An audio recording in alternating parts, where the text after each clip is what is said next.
Hello good morning students. तो बेटा कल हमने लास्ट फोर्स के बारे में थोड़ा पढ़ा था। फोर्स क्या होता है, फोर्स के क्या क्या इफ़ेक्ट्स होते हैं, है ना। बैलेंस फोर्स क्या होता है, अनबैलेंस फोर्स क्या होता है। आज का जो हमारा टॉपिक है वो है गैलीलियो जो था एक साइंटिस्ट जिसने एक एक्सपेरिमेंट किया मोशन को लेकर। किसी भी ऑब्जेक्ट की मोशन के बारे में गैलीलियो का क्या मानना था, उसने क्या बताया मोशन के बारे में। तो उसने एक्सपेरिमेंट किया पहला कि Galileo experiment with single incline plane. Diagram में आप देख रहे हैं यहाँ पर, डायग्राम में हमारे पास क्या है, एक उसने ये मार्बल बॉल ली,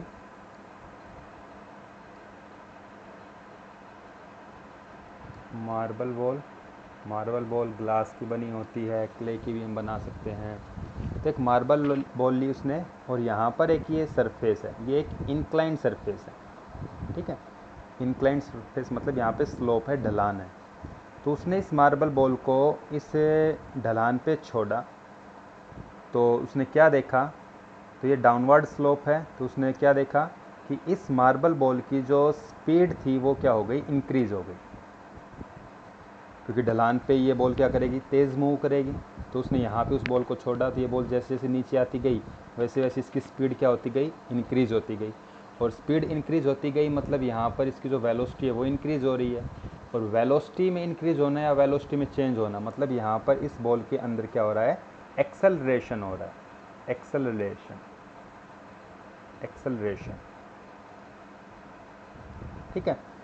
फिर उसने सेकंड स्टेप किया एक एक्सपेरिमेंट का। अब की बार उसने क्या किया, उसने एक दूसरा इंक्लाइन सरफेस लिया, अपवर्ड स्लोप जो है ऊपर की तरफ। तो यहाँ पर उसने इस बॉल को मूव कराया नीचे से ऊपर की तरफ। तो यहाँ उसने क्या देखा कि जैसे जैसे ये बॉल मूव करती गई ऊपर की तरफ वैसे वैसे इसकी स्पीड क्या होती गई, कम होती गई। कम होती गई मतलब ये धीरे धीरे रुकती गई। तो रुकती गई मतलब यहाँ पर इस बॉल के अंदर क्या हो रहा है, बॉल का रिटार्डेशन हो रहा है, रिटार्डेशन।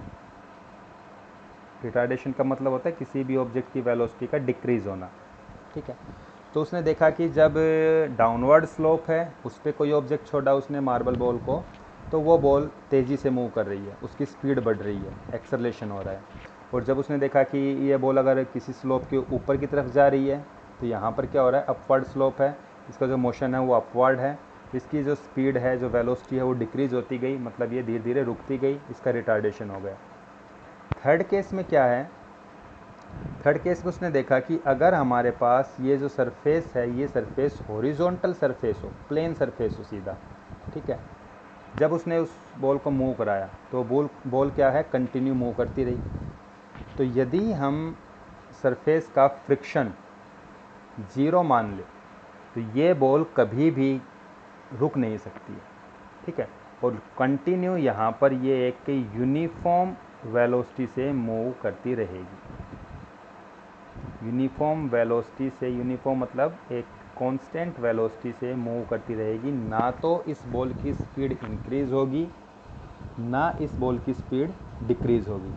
तो उसका ये जो पहला एक्सपेरिमेंट था मोशन को लेकर उसने, तो उसने देखा कि डाउनवर्ड स्लोप अगर है तो स्पीड बढ़ जाएगी, अपवर्ड स्लोप है तो स्पीड कम हो जाएगी, और यदि जो हॉरिजॉन्टल सरफेस है, कोई भी स्लोप नहीं है, तो ये बॉल एक यूनिफॉर्म वेलोसिटी से, कांस्टेंट वेलोसिटी से क्या करेगी, मूव करेगी। तो इस एक्सपेरिमेंट को देखते हुए उसने एक कंक्लूज़न निकाला कि यदि हमारे पास जो हॉरिजॉन्टल सरफेस पे कोई ऑब्जेक्ट मूव कर रहा है एक कांस्टेंट वेलोसिटी से, तो वो लगातार मूव करता रहेगा एक सीधे रास्ते पर एक यूनिफॉर्म वेलोसिटी से। अगर ये जो सरफेस है ये फ्रिक्शन लेस सरफेस है, अगर फ्रिक्शन नहीं होगा तो ये बॉल कंटिन्यू क्या करती रहेगी, मूव करती रहेगी, और इसकी वेलोसिटी ना तो डिक्रीज़ होगी ना इंक्रीज़ होगी। क्लियर। तो उसका जो कंक्लूज़न था गैलीलियो का इस एक्सपेरिमेंट से, क्या कंक्लूज़न रहा, तो वो कंक्लूज़न हम इस एक्सपेरिमेंट से लिखते हैं कि उसका जो कंक्लूज़न था इसको लेकर क्या उसने बताया। तो कंक्लूज़न जो निकला इस एक्सपेरिमेंट का क्या था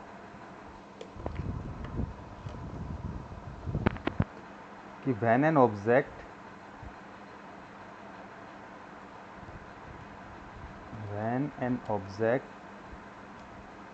move at A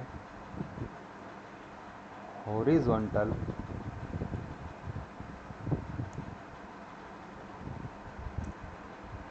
frictionless surface with a uniform velocity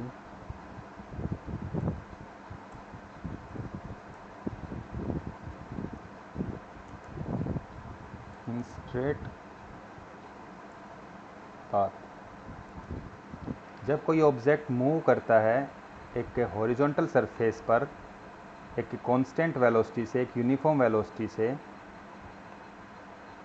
when an object move at a horizontal frictionless surface with a uniform velocity in a straight path, then it will continue in a motion with uniform velocity।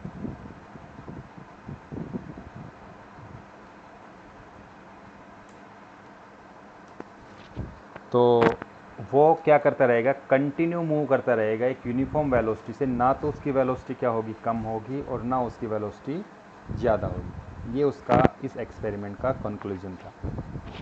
इसके बाद में उसने second experiment किया। उसका जो second experiment था 2 incline plane को लेकर,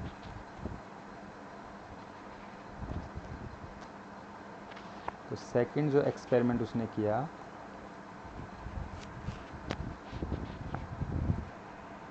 डबल इंक्लाइन प्लेन को लेकर,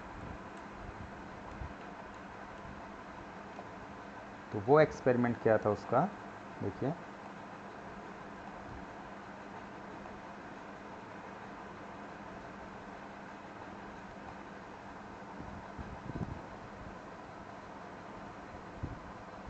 देखिए डबल इंक्लाइन प्लेन, यहाँ पर हमारे पास 2 इंक्लाइन प्लेन है। ये पहला इंक्लाइन प्लेन है और ये वाला सेकंड इंक्लाइन प्लेन है।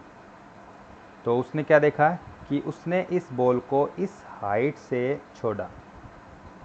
ये मान लो कुछ भी हाइट है, ये हाइट मान लो 5 मीटर हाइट है। 5 मीटर हाइट से उसने बॉल को छोड़ा।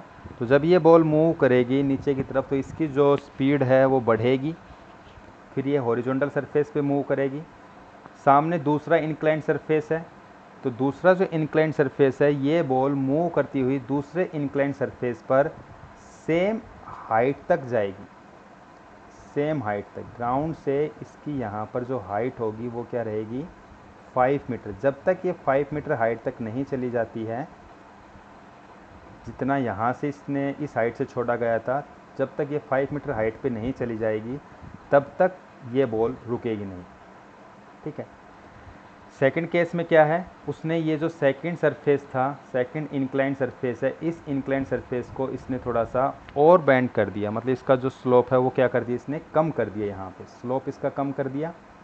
अब क्या होगा, अब यदि वो इस बॉल को उसने यहाँ से 5 मीटर की जो हाइट है उसी से ही इसने बॉल को छोड़ा है। ठीक है। अब की बार इसका जो स्लोप है वो क्या हो गया, कम हो गया। तो अब की बार बॉल जो है वो क्या करेगी, ज़्यादा दूर तक जाएगी, लेकिन हाइट क्या रहेगी, सेम। जब तक ये 5 मीटर की हाइट तक नहीं पहुंच जाती है तब तक ये बॉल क्या करती रहेगी, मूव करती रहेगी। ठीक है। और थर्ड केस में क्या है, उसने जो सेकंड वाला जो सरफेस था इंक्लाइन सरफेस उसको बिल्कुल हॉरिजॉन्टल कर दिया। तो अब क्या होगा, जब ये इस बॉल को छोड़ेगा यहाँ से 5 मीटर की हाइट से, तो ये बॉल तब तक मूव करती रहेगी जब तक सामने जो स्लोप है वो 5 मीटर की हाइट तक ये नहीं पहुँच जाती है। अगर यहाँ पर जो स्लोप है वो बिल्कुल ज़ीरो कर दिया, हॉरिजॉन्टल, तो इस केस में क्या करेगा, ये बॉल जो है ये बॉल कंटिन्यू क्या करती रहेगी, मूव करती रहेगी आगे की तरफ।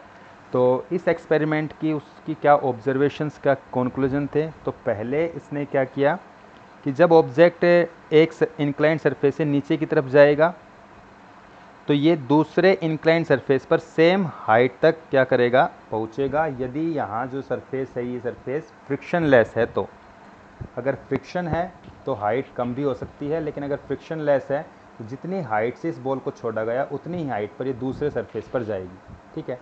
सेकंड केस में क्या है, स्लोप को कम कर दिया, जब इसको छोड़ा यहाँ से तो ये बॉल अब की बार थोड़ा सी ज़्यादा दूर ट्रैवल करेगी, लेकिन हाइट जो होगी इसकी 5 मीटर तक ही ये इस स्लोप के ऊपर जा पाएगी, इससे ऊपर नहीं जा पाएगी।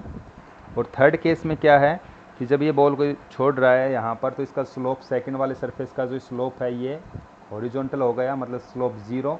तो ये बॉल अब क्या करेगी, कंटिन्यू मूव करेगी सेम हाइट तक पहुँचने के लिए।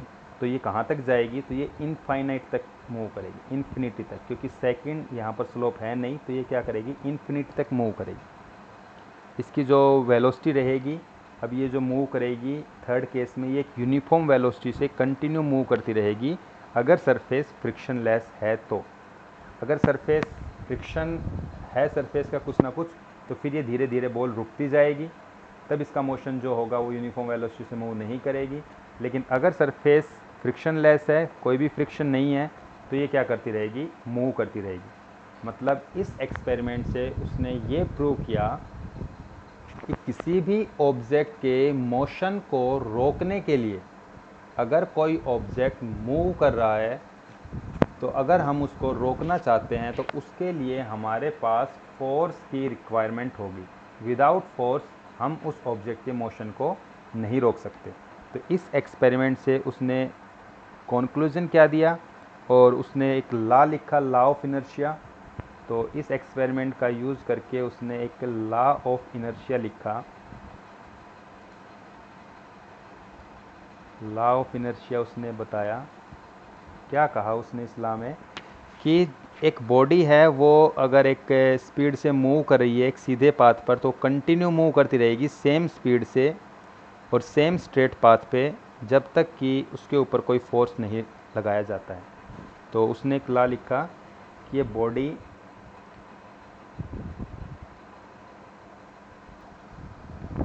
तो उसने लॉ दिया, लॉ ऑफ इनर्शिया, की एक बॉडी है moving with a certain speed, एक स्पीड से मूव कर रही है एक स्ट्रेट पाथ पर, तो will continue to move, will continue to move, continue move करती रहेगी सेम स्पीड से और सेम स्ट्रेट पाथ पर, इन अब्सेंस ऑफ एक्सटर्नल फोर्स, जब तक कोई बाहर से फोर्स नहीं लगाया जाएगा उसको रोकने के लिए या उसकी स्पीड को बढ़ाने के लिए, तब तक उससे ऑब्जेक्ट की जो स्पीड है वो चेंज नहीं होगी और ना वो ऑब्जेक्ट जो है वो रुकेगा। तो यहाँ से फोर्स की डेफिनेशंस आती है कि किसी भी ऑब्जेक्ट को, कोई भी ऑब्जेक्ट यदि मूव कर रहा है तो उस ऑब्जेक्ट के मोशन को रोकने के लिए हमें एक्सटर्नल फोर्स की ज़रूरत पड़ेगी। क्लियर। ये दो थे गैलीलियो के एक्सपेरिमेंट्स जिससे उसने मोशंस के बारे में बताया।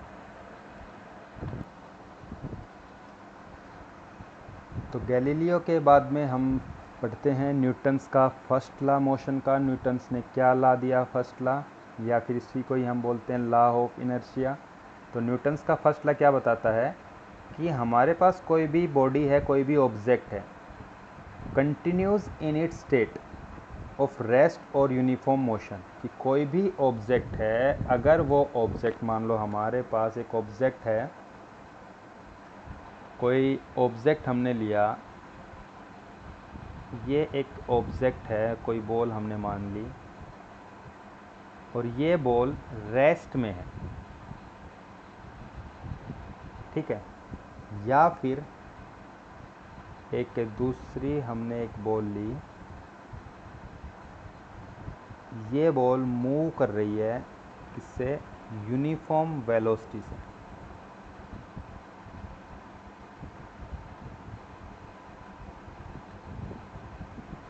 ठीक है। या तो एक बॉल रेस्ट में है या फिर वो यूनिफॉर्म वेलोसिटी से मूव कर रही है। तो अगर वो रेस्ट में है तो रेस्ट में ही रहेगी, कब तक, जब तक कि उस बॉल के ऊपर कोई एक्सटर्नल फोर्स नहीं लगाया जाता है। जब तक हम इस बॉल के ऊपर फोर्स नहीं लगाएंगे ये बॉल मूव नहीं करेगी। या फिर अगर ये बॉल यूनिफॉर्म वेलोसिटी से मूव कर रही है, जब तक हम इसके ऊपर फोर्स नहीं लगाएंगे तब तक ये बॉल रुकेगी नहीं। मतलब किसी भी ऑब्जेक्ट को यदि रेस्ट से मोशन में लाना है या फिर मोशन से रेस्ट में लाना है, तो हमें एक एक्सटर्नल फोर्स, एक बाहरी एक फोर्स की ज़रूरत पड़ेगी उस ऑब्जेक्ट की स्टेट को चेंज कराने के लिए। तो अगर कोई भी ऑब्जेक्ट रेस्ट में है तो वो रेस्ट में ही रहना चाहेगा, यूनिफॉर्म वेलोसिटी से मूव कर रहा है तो यूनिफॉर्म वेलोसिटी से मूव करता रहेगा। कब तक? जब तक कि उसके ऊपर कोई भी फोर्स अप्लाइड नहीं होता है। अगर हम मान लो ये ऑब्जेक्ट आपका फर्स्ट जो बॉल है रेस्ट में है, यदि हम इस बॉल के ऊपर क्या करते हैं, फोर्स लगा देते हैं, तो ये बॉल क्या करने लग जाएगी, मूव करना स्टार्ट करेगी। तो इसको मोशन के लिए हमें किसकी ज़रूरत पड़ी, फोर्स की रिक्वायरमेंट पड़ी। अगर ये बॉल मूव कर रही थी यूनिफॉर्म वेलोसिटी से, उसको रोकने के लिए भी हमें क्या चाहिएगा, एक फोर्स की रिक्वायरमेंट पड़ेगी। तो न्यूटन्स का पहला लॉ यही बताता है कि कोई भी ऑब्जेक्ट यदि रेस्ट में है तो वो रेस्ट में रहेगा, मोशन में है यूनिफॉर्म मोशन में तो यूनिफॉर्म मोशन में रहेगा। कब तक? जब तक कि उसके ऊपर कोई भी एक्सटर्नल फोर्स नहीं लगता है। एक्सटर्नल फोर्स लगेगा तभी उसकी जो स्टेट है वो चेंज होगी, वो रेस्ट से मोशन में आएगा या फिर मोशन से रेस्ट में जाएगा। तो इन दोनों काम के लिए हमें ऑब्जेक्ट की स्टेट को चेंज करने के लिए हमें फोर्स की रिक्वायरमेंट पड़ेगी, और यही जो है लॉ ऑफ इनर्शिया कहलाता है। कोई भी ऑब्जेक्ट अपने आप मूव नहीं कर सकता या फिर अपने आप रुक नहीं सकता। तो किसी भी ऑब्जेक्ट को रोकने के लिए या मूव कराने के लिए हमें किसकी रिक्वायरमेंट पड़ेगी बेटा, फोर्स की। तो यही न्यूटन्स का फर्स्ट लॉ है। समझ गए कि किसी भी ऑब्जेक्ट को यदि रेस्ट से मोशन में लाना है या फिर मोशन से रेस्ट में लाना है, आपको फोर्स की ज़रूरत पड़ेगी ही पड़ेगी। बिना फोर्स के हम ये काम नहीं कर सकते। तो कोई भी बॉडी अपने आप से मूव नहीं कर सकती है, अपने आप से रुक नहीं सकती है। तो ऐसा न्यूटन का फर्स्ट लॉ हमें बताता है। क्लियर? तो न्यूटन्स के फर्स्ट लॉ के बाद में हम बात करेंगे इनर्शिया की। इनर्शिया क्या होता है? देखिए नेक्स्ट है इनर्शिया एंड मास। इनर्शिया क्या होता है और उसका मास से क्या रिलेशन है? तो जैसा कि हमने पढ़ा है अभी कि from Newton's first law of motion, Newton's के फर्स्ट लॉ से क्या है, इट इज़ क्लियर, ये बिल्कुल क्लियर हो चुका है कि that a body has a tendency to remains at rest और इन यूनिफॉर्म मोशन। कि कोई भी जो बॉडी होती है उसकी टेंडेंसी होती है कि वो रेस्ट में है तो रेस्ट में रहना चाहेगी, और यूनिफॉर्म मोशन में है तो यूनिफॉर्म मोशन में रहना चाहेगी, जब तक उसके ऊपर कोई भी एक्सटर्नल फोर्स नहीं लगता है। ठीक है? यही जो प्रॉपर्टी है किसी भी बॉडी की, कि अगर वो रेस्ट में है तो रेस्ट में रहना चाहेगी, मोशन में है यूनिफॉर्म मोशन में तो यूनिफॉर्म मोशन में रहना चाहेगी, जब तक उस पर कोई फोर्स नहीं लगता है। तो यही जो प्रॉपर्टी है, इस प्रॉपर्टी को हम क्या बोलते हैं बेटा, यहाँ पे इनर्शिया बोला जाता है। इनर्शिया कि कोई भी ऑब्जेक्ट है उसकी वो प्रॉपर्टी कि अगर वो रेस्ट में है तो रेस्ट में ही रहना चाहेगी हमेशा, अगर यूनिफॉर्म मोशन में है तो यूनिफॉर्म मोशन में रहना चाहेगी। कब तक? जब तक उसके ऊपर कोई फोर्स नहीं लगता है। ठीक है? तो इस प्रॉपर्टी को हम बोलते हैं इनर्शिया। अब इनर्शिया जो है वो किस पे डिपेंड करता है? तो इनर्शिया डिपेंड करता है मास ऑफ ऑब्जेक्ट पे, ऑब्जेक्ट के मास के ऊपर डिपेंड करता है। इसका मतलब अगर ग्रेटर द मास ज़्यादा है तो ग्रेटर विल बी इनर्शिया, तो इनर्शिया भी ज़्यादा होगा। अगर मास कम है तो इनर्शिया भी कम होगा, जैसा इस एक एग्जाम्पल में दिखा रखा है। ये हमारे पास एक एग्जाम्पल है। इस एग्जाम्पल में क्या है बेटा, एक ऑब्जेक्ट है जिसका मास 300 kg है और एक ऑब्जेक्ट है जिसका मास 30 kg है। ठीक है? तो इसमें लिखा है कि object with a greater mass have more inertia, तो जिसका मास ज़्यादा होगा उसका इनर्शिया ज़्यादा होगा। It takes more force to change their motion.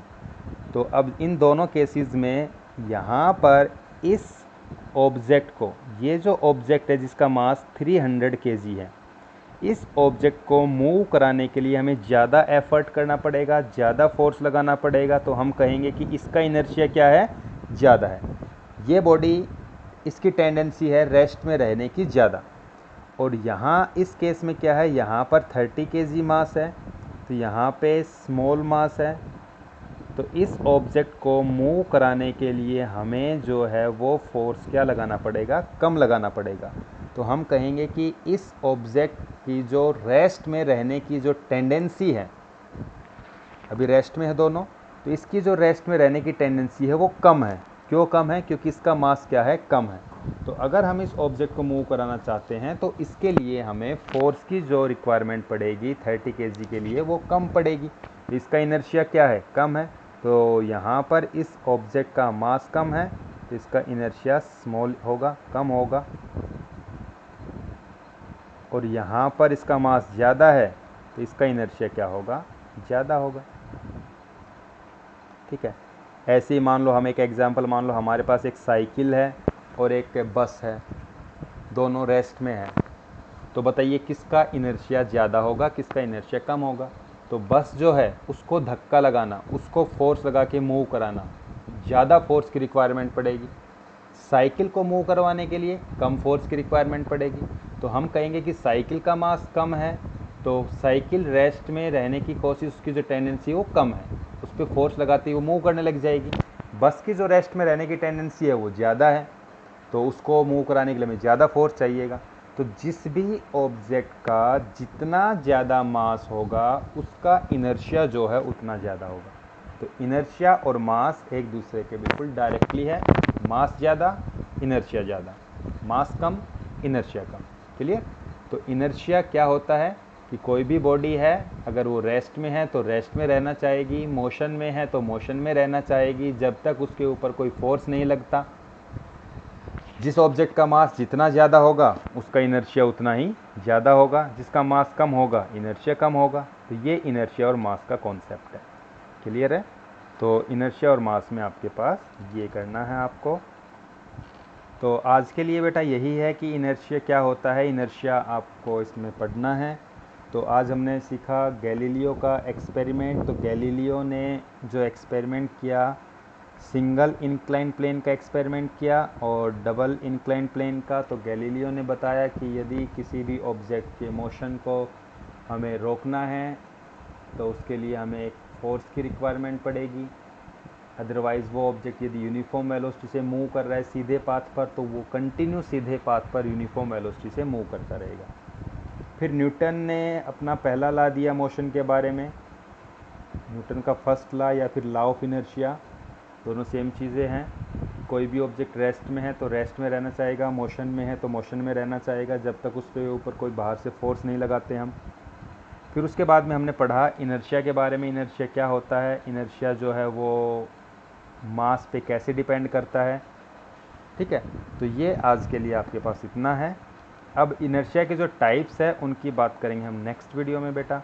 तो इसको अच्छे से समझना है, आपको अच्छे से नोट करना है, इम्पोर्टेंट टॉपिक है। 9th क्लास का जो यूज़ है वो आपका 11th में जाके होगा। तो 11th क्लास में अगर आप साइंस लेते हैं तो आपको फिज़िक्स के अंदर ये टॉपिक्स दोबारा से पढ़ने को मिलेंगे। तो वहाँ तभी समझ में आएगा जब आप यहाँ पे टॉपिक्स के कॉन्सेप्ट को क्लियर करके चलेंगे। क्लियर? तो अच्छे से इसको पढ़ना है, समझना है, रटना नहीं है बेटा। बार बार से इसको पढ़ना है, अच्छे से समझ के इसको नोट डाउन करना है, बुक्स फॉलो करनी है, उससे आपको पढ़ना है और अपने एक प्रॉपर जो नोट्स है फिर नोटबुक में वो नोट्स आपको उतारने हैं। क्लियर? तो आज के लिए यही है, मिलते हैं कल नेक्स्ट वीडियो में।